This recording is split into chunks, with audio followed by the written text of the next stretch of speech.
We're so done with new year, new you. This year, it's more you on Bumble. More of you shamelessly sending playlists, especially that one filled with show tunes. More of you finding Geminis because you know you always like them. More of you dating with intention because you know what you want. And you know what? We love that for you. Someone else will too. Be more you this year and find them on Bumble. This episode is brought to you by Amazon. Sometimes the most painful part of getting sick is the getting better part. Waiting on hold for an appointment, sitting in crowded waiting rooms, standing in line at the pharmacy, that's painful. Amazon One Medical and Amazon Pharmacy remove those painful parts of getting better with things like 24/7 virtual visits and prescriptions delivered to your door. Thanks to Amazon Pharmacy and Amazon One Medical, healthcare just got less painful. This is Optimal Relationships Daily. Is it time to leave your relationship? By Shana Olmstead of shanaolmstead.com. If you're listening to this, you probably have some questions about your relationship. You may have questioned it from the beginning and ignored your intuition. Maybe you are becoming more and more aware of problems between you and your partner. A betrayal or crisis may have occurred that has changed the relationship. Anytime these questions come up, they present an opportunity to examine the role you are playing in your relationship and grow in the process. Ignoring your intuition. We usually come into our relationships with some emotional baggage from our past. Sometimes we're drawn to partners who aren't good for us because we are unaware of our old baggage. We usually get signs or red flags along the way that we ignore because we think it will get better. For example, if you were raised in a household in which one or both parents were emotionally distant, you may be drawn to an emotionally distant partner.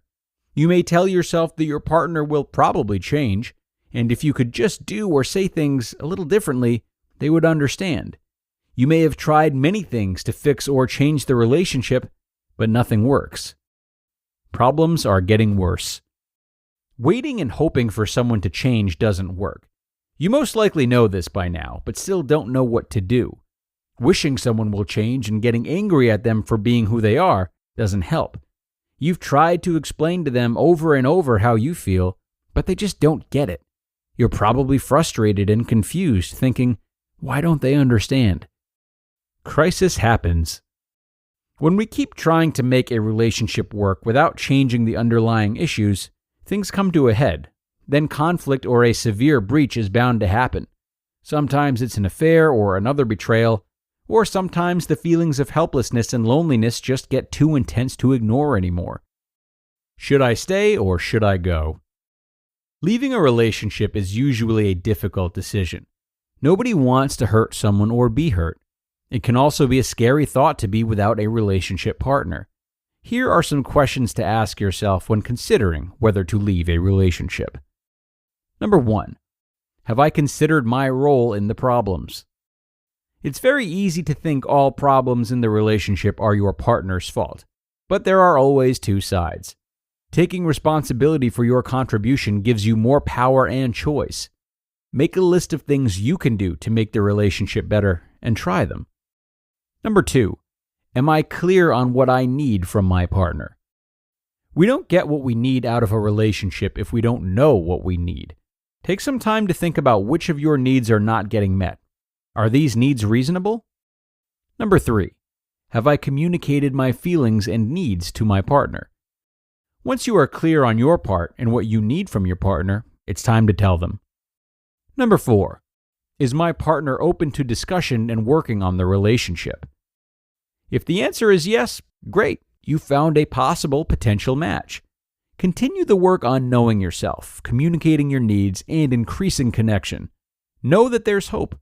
As long as each partner is willing to do their own work, things can change. If you're still having trouble but want help, please consider couples therapy to work through any leftover problems. If the answer is no, you have another problem. If you have done the previous steps and your partner is not open to communication and change, you may have to consider moving on. Ending relationships is difficult and shouldn't be taken lightly. However, a breakup is always an opportunity to grow and know yourself more as well. Questioning your relationship means something needs to change in order for you to feel at peace. The process of change may feel uncomfortable, but being stuck probably feels worse. You deserve to be happy and at peace in or out of a relationship. You don't need to feel stuck anymore. Before you get out of bed, 7 Ways to be Happy All Day by Shana Olmstead of shanaolmstead.com. How do you usually feel in the morning when you wake up?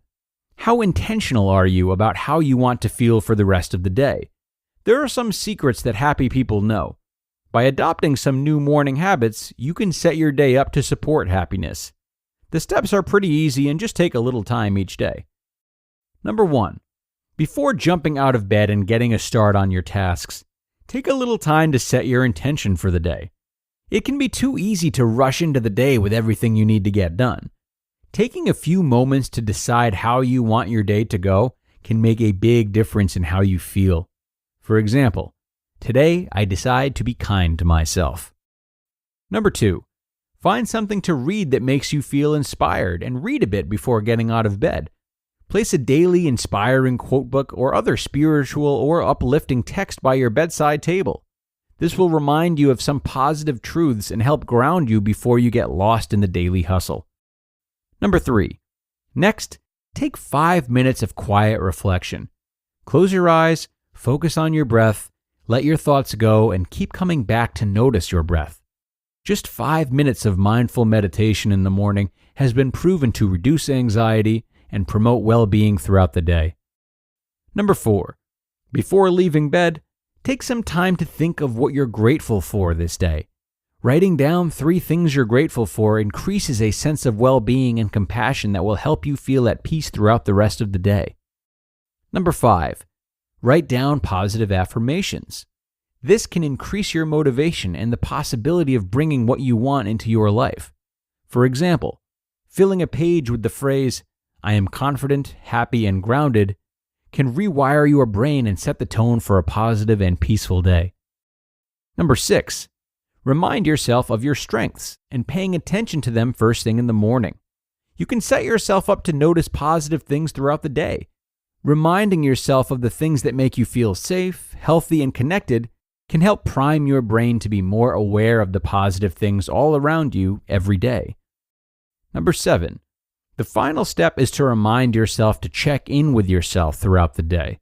Promise yourself to notice if anything feels imbalanced so that you can bring yourself back to the peaceful feeling you started the day with. Nurture compassion for yourself if you forget during the day. We all forget sometimes. Practice gently reminding yourself and bringing any worry, fear, or stress back to peace. The more you practice with awareness, the more this conscious practice will become an integrated habit and part of who you are. Altogether, this should only take about 10 to 15 minutes each morning. Over time, you can see the benefits and look forward to this time to connect with yourself each day. The secret sauce to happiness is awareness of unconscious thoughts and feelings, and the intention of shifting negative thoughts or beliefs to more helpful and supportive ones. If you can start your day with the awareness and peace of mind as your goal, you are well on your way to setting up a morning of peaceful awareness. With repetition and practice, this will gradually become a whole day, and over time, a lifetime of more peace, happiness, and joy. You just listened to the post titled, "Is it time to leave your relationship?" and "Before you get out of bed, 7 Ways to be Happy All Day," both by Shana Olmstead of shanaolmstead.com. Imagine what's possible when learning doesn't get in the way of life. At Capella University, our game-changing FlexPath learning format lets you set your own deadlines so you can learn at a time and pace that works for you. It's an education you can tailor to your schedule. That means you don't have to put your life on hold to pursue your professional goals. Instead, enjoy learning your way and earn your degree without missing a beat. A different future is closer than you think with Capella University. Learn more at capella.edu. A couple of really great posts by Shana today. I think her words in each of these posts are particularly effective to people in the circumstances she's laid out, those who are unsure of the future of their relationship and those who are looking to get off to a better start in the morning, respectively. But that does not mean that these lessons need only apply to those people. As with most of the content we read, Many of the problems our authors bring solutions to would exist much less frequently if those solutions were exercised in daily life no matter what was going on. For example, constantly questioning the role we play in our relationships, being honest about our needs, and actively listening to our partner's needs, that's something we should be doing all the time.